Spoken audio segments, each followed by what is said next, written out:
Hello everyone, welcome to all my YouTube students.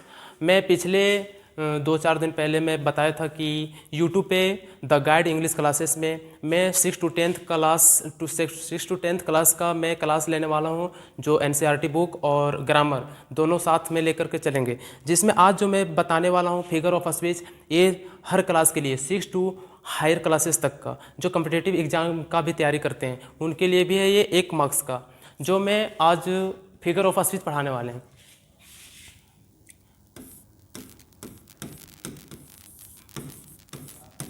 Figure of speech, figure of speech होता क्या है? Figure of speech होता है कि कोई भी सेंटेंस आता, कोई भी वर्ड को हम लोग डेकोरेट करते हैं, सजाते हैं, उसको चढ़ा बढ़ा कर बोलते हैं, उसी को हम लोग क्या बोलते हैं? Figure of speech. तो देखते हैं फिगर ऑफ स्पीच होता क्या है। फिगर ऑफ स्पीच का मतलब होता है डेकोरेट, और डेकोरेट के हिंदी कोई पूछेगा तो उसका होता है सजावट। सजावट। अगर कोई पूछे कि फिगर ऑफ स्पीच का मतलब क्या होता है, तो अलंकार। अलंकार क्या होता है? अलंकार होता है। तो देखते हैं हम लोग फिगर ऑफ स्पीच का definition. Figure of speech is a word that enhance of the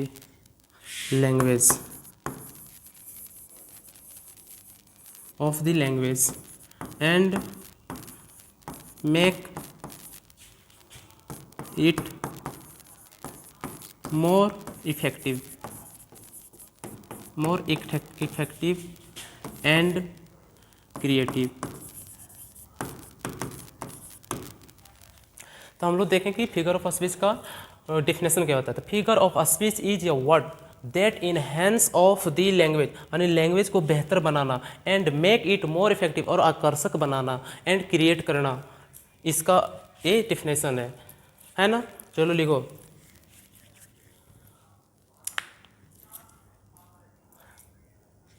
लिख लिए होंगे। तो देखते हैं अब इसका पॉइंट देखते हैं, फिगर ऑफ स्पीच का पॉइंट क्या क्या होता है।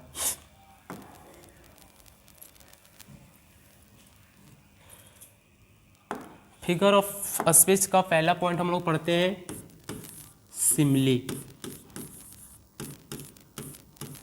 And metaphor.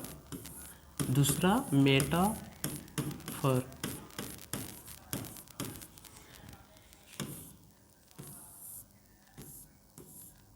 ये दोनों है, ये दोनों सिमिली एंड मेटाफर, ये दोनों जो होता है सो कंपैरिजन होता है। कंपैरिजन बट डिफरेंट कंपैरिजन होता है। जैसे में सिमिली जो है सो एज और लाइक लेता है अपने साथ, but metaphor does not take the as and like, but simile as और लाइक लेते हैं अपने साथ। एग्जाम्पल के थ्रू से हम लोग समझते हैं कौन सा सिमिली है, कौन सा मेटाफर है।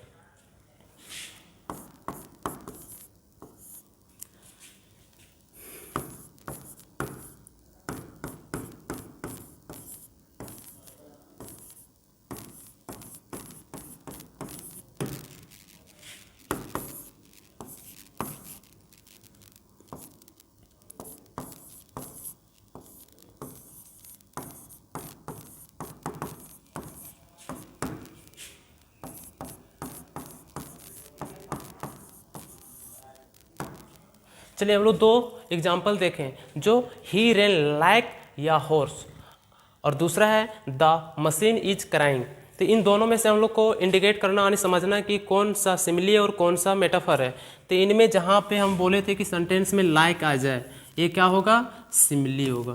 क्या होगा? सिमिली होगा। और जहाँ पे एज और लाइक ना हो सेंटेंस में, तो उसको हम लोग क्या बोलेंगे? क्राइंग। ये मशीन है, मशीन तो नॉन लिविंग थिंग है, ये तो रो नहीं सकता है, ये तो ह्यूमन बींग्स का है, इसलिए इसको हम लोग मेटाफर बोलेंगे। मेटाफर। मेटाफर का एक पॉइंट और है जो ये डायरेक्ट बताता है, डायरेक्ट बताता है।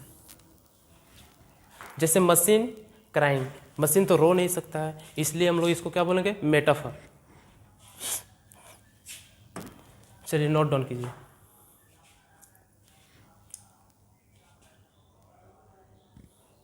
लिख लिए होंगे।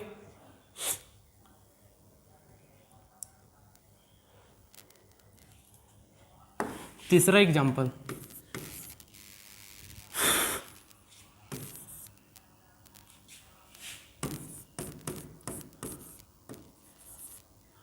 I like as football।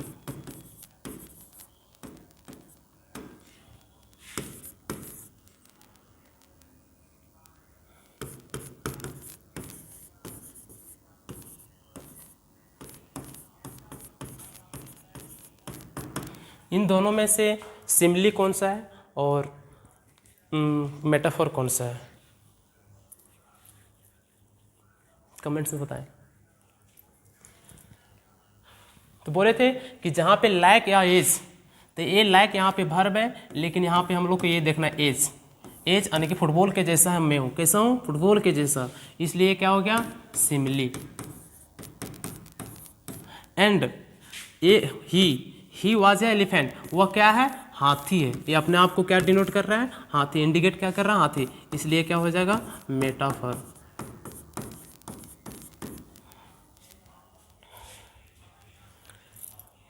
समझ गए होंगे यहाँ तक? कोई डाउट हो तो चैट करके बताइएगा। चलिए हम नेक्स्ट पॉइंट देखते हैं। दो हो गया सिमिली एंड मेटाफर पढ़ लिए हम लोग। अब तीसरा हम लोग पढ़ने जा रहे हैं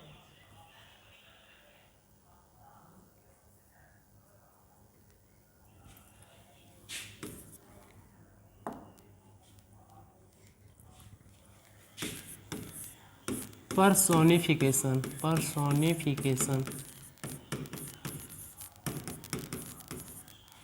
पर्सोनिफिकेशन होता क्या है, यानी पर्सन को चेंज करना है ना। देखिए, when we put the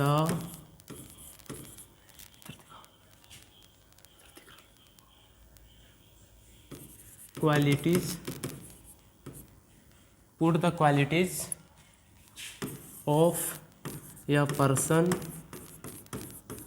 of a person in non-living things।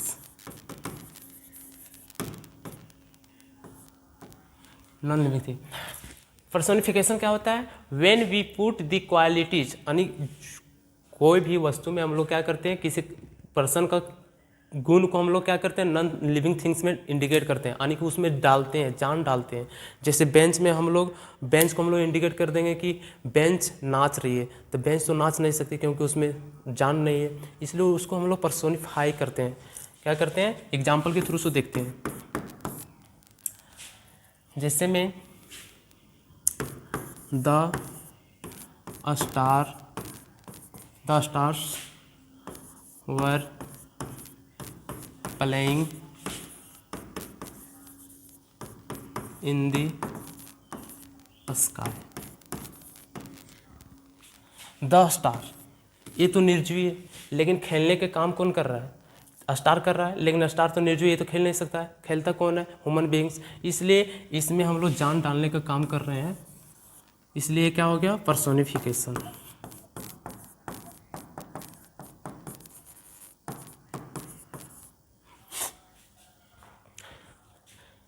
Note कर लीजिए।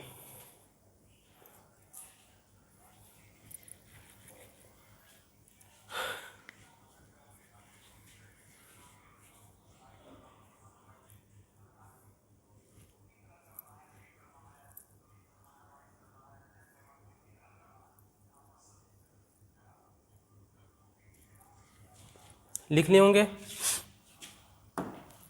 दूसरा पॉइंट देखते हैं।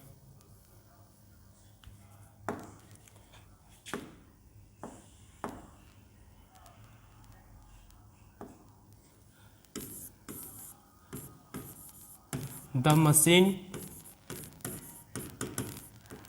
Machine is running in the field.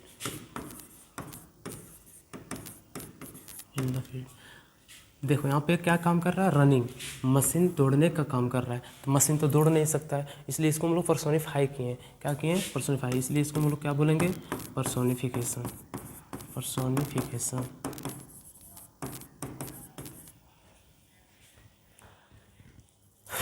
Note down कीजिए।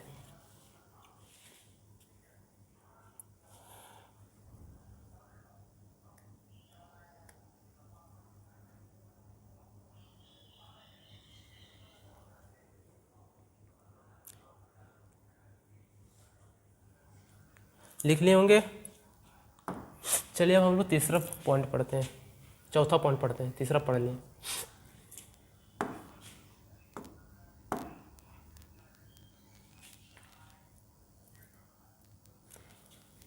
चौथा क्या पढ़ते हैं,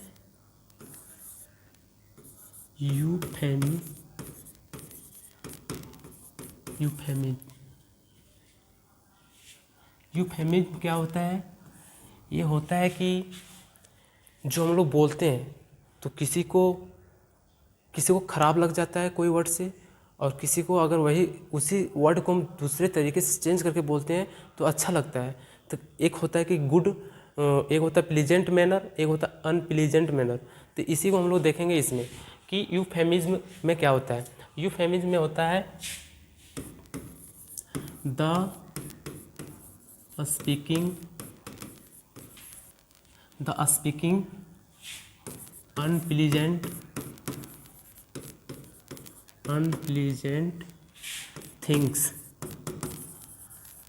unpleasant things in या pleasant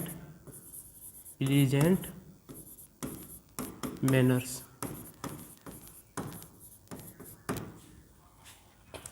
यूफेमिज्म क्या होता है कि the speaking unpleasant things in या प्लीजेंट मैनर्स, यानी जो अनप्लीजेंट थिंग्स होता है उसको हम लोग क्या करते हैं, प्लीजेंट मैनर्स में बोलते हैं। जैसे एग्जांपल के थ्रू से हम लोग समझते हैं, जैसे कोई आदमी मर गए तो कितना सुनने में खराब लगता है, इसलिए इसको हम लोग बोलेंगे कि वो चले गए। क्या बोलेंगे, चले गए। तो ये कितना अच्छा लगता है। उसी प्रकार ये अंग्रेजी में हम लोग देखेंगे कि डाइट को हम लोग दूसरा लैंग्वेज में क्या बोलेंगे, ये तो अनप्लीजेंट है, ये अनप्लीजेंट में है, और इसको प्लीजेंट मैनर में चेंज करना है। क्या बोलेंगे, पास अवे। ये हो गया प्लीजेंट मैनर में, यानी कि कोई आदमी मर गया तो उसको हम लोग बोलते कि डैड हो गया तो मर गया, तो वो ऐसा नहीं बोलना हम लोग को। किसी को अगर बोलना है तो बोलेंगे पास, यानी कि वो हम लोग से दूर चले गए, हम लोग को अलविदा करके चले गए, है ना। तो उसको प्लीजेंट मैनर बोलेंगे इसको। चलिए लिख लीजिए।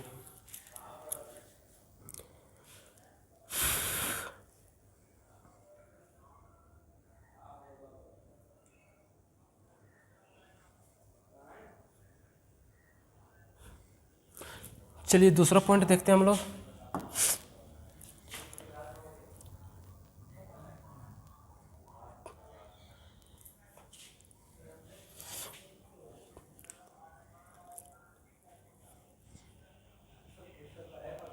चलिए दूसरा एग्जांपल देखते हैं, ये फर्स्ट था, दूसरा अब देखते हैं। अगर कोई आदमी पीने वाला है तो उसको हम लोग बोलते हैं, क्या बोलते हैं, पियंकड़ बोलते हैं ना। तो उसको बोलते हैं अंग्रेजी में क्या बोलते हैं, ड्रंक। क्या बोलते हैं, ड्रंक। तो इसको, ये हो गया अनप्लीजेंट में बोले ड्रंक, तो उसको लगेगा कि हमको पीने वाला बोलता है, ड्रंक बोलता है, शराबी बोलता है, इसलिए उसको ऐसा बोलिए ताकि उसको कोई एहसास ना और खुश भी रहे। कैसे, इसको हम लोग बोलेंगे प्लास्टर्ड।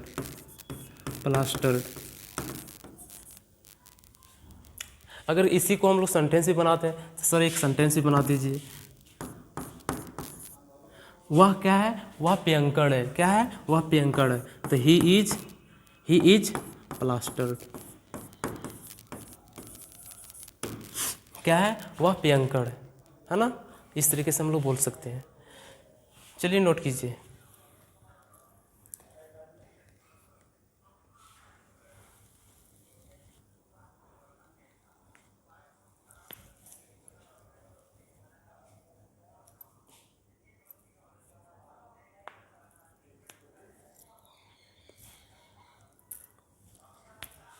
लिख लिए होंगे। चलिए अब हम लोग दूसरा पॉइंट देखते हैं।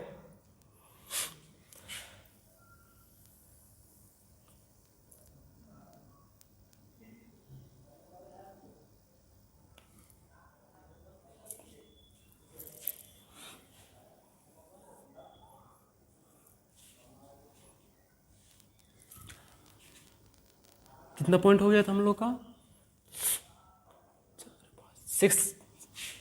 5 पॉइंट, 4 पॉइंट पढ़ लिए थे, 5वां पॉइंट पढ़ रहे हैं। क्या पढ़ेंगे? ऑक्सीमोरन। ऑक्सीमोरन क्या होता है? ऑक्सीमोरन होता है या स्पीच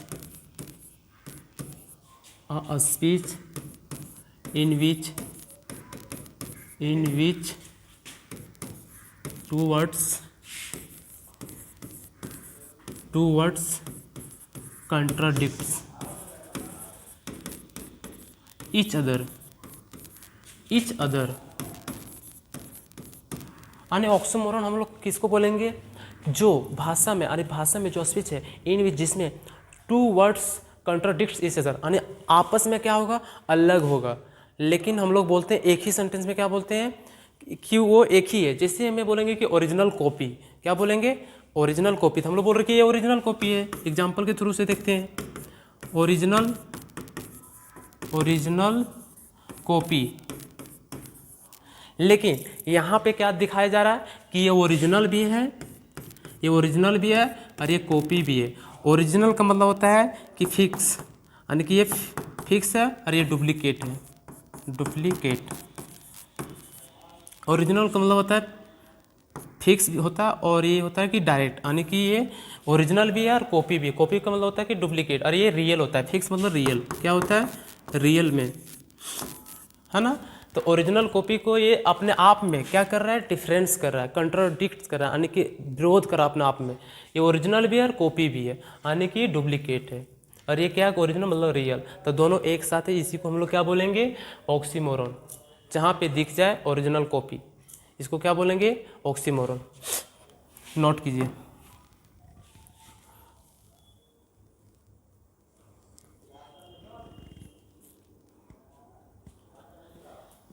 चलिए नोट कर लिए होंगे।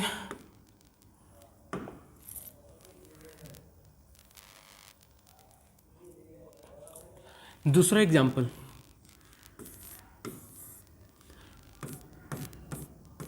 Natural acting. यहाँ भी ऑक्सीमोरन है। अब बोलिएगा कैसे सर? तो ये अपने आप में नेचुरल भी बोल रहा है और एक्टिंग भी बोल रहा है ना। क्या बोल रहा है? नेचुरल यानी कि एक प्राकृतिक है, और ये एक्टिंग जो मानव द्वारा किया जाता है ना। तो ये दोनों आपस में एक शब्द है, लेकिन ये दोनों वर्ड्स क्या है? कंट्राडिक्ट्स अपने आप में। क्या है? कंट्राडिक्ट्स, यानी विरोधाभास है, विरोधाभास है अपने आप में।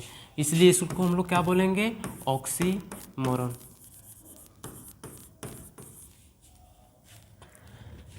चलिए नोट कीजिए।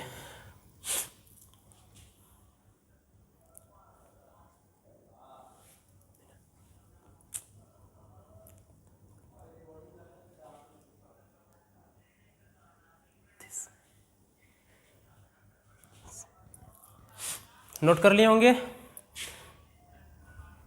चलिए ठीक है, आज का क्लास यहीं तक रखते हैं। फिर 18 मार्च को आते हैं, और रेगुलर ग्रामर में क्या क्या पढ़ना है उस दिन सारा चीज़ लिखा दिया जाएगा। और लिटरेचर तो 6 to 10 का जो अपना है एनसीईआरटी बुक, वो तो पढ़ाएंगे ही, लेकिन ग्रामर में क्या क्या पढ़ाएंगे वो सारा चीज़ नोट करवा देंगे उसी दिन। और 18 मार्च से मैं 8 PM में रेगुलर क्लास लेते रहेंगे। Thank you.